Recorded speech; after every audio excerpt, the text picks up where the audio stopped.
ওম নমঃ শিবায়।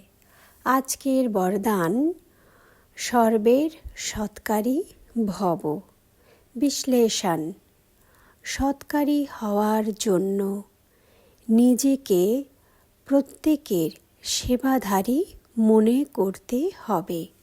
সেবাধারীর পরিভাষা অনেকই গভীর।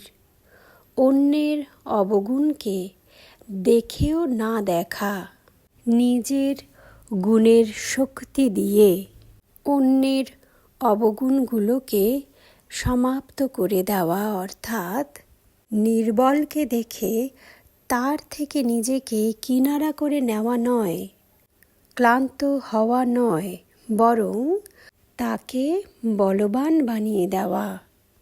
এ হলো সৎকার করা। হেল্পলেস কেসকেও নিজের সেবা দ্বারা নিজের শ্রেষ্ঠ সমানে স্থিত হয়ে সম্মান দেওয়ার সেবা দ্বারাই অন্যের সৎকারী হতে পারবে।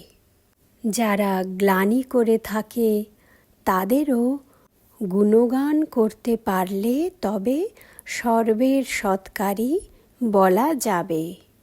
ওম নমঃ শিবায়।